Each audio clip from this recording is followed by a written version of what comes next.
以俄罗斯现在没有航空母舰，没有大型的水面舰艇和美国、北约周旋，但是我通过这种就是锆石导弹从水面和水下的发射，就可以跟你大型航母编队、大型的水面舰艇编队进行抗衡。所以俄罗斯这次的试验就是向外传递这样一种信息。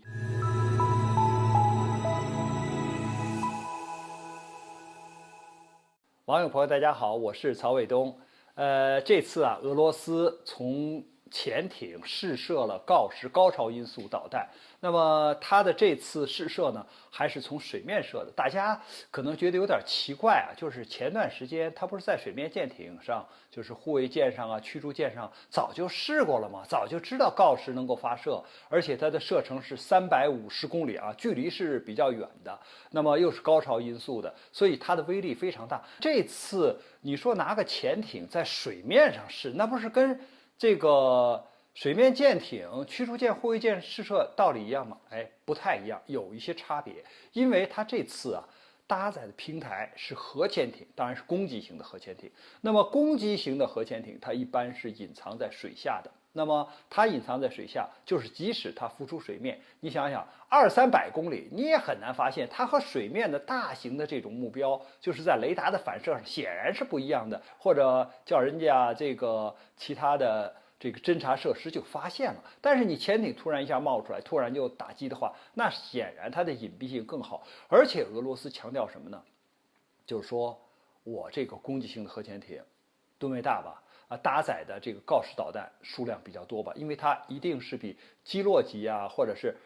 其他的这种常规潜艇搭载的数量多。那这是一个这个改进。这次试射成功之后，因为它是在巴伦支海峡试射的，主要还是对欧洲方向、对北约的这些就是舰艇来进行威慑。那么下一步呢？我水面舰艇发射成功之后，我就要进行水下的这个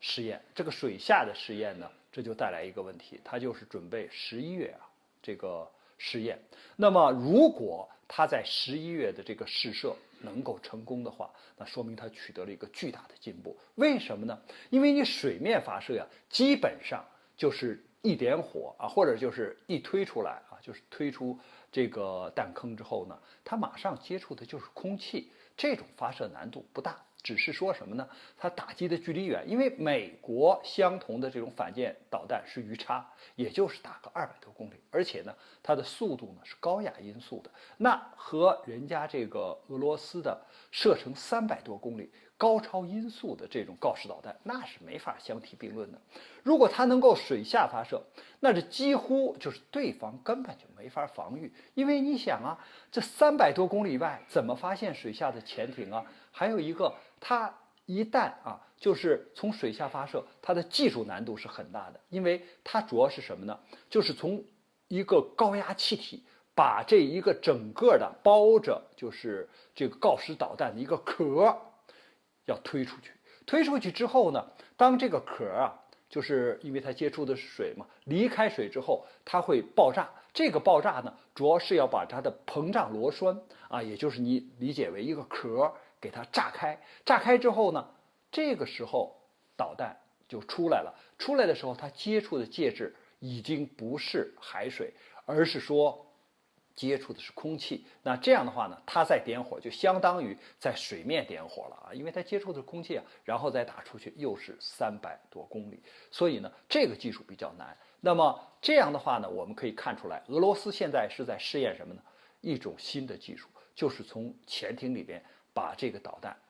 应该是包着壳的导弹给它打出去，推出水面，然后在水面上点火。所以这是它的一个巨大的进步。如果这种试验成功了，说明俄罗斯它可以既用水面上的这个舰艇，也就是说小艇扛大炮，因为它当时测试的时候是用这种几千吨的护卫舰，那么再加上水下的潜艇，也就是攻击性的核潜艇，那这样的话它就可以在这个大洋上和北约和美国进行抗衡。你不是有航母编队吗？你不是有大型的水面舰艇编队吗？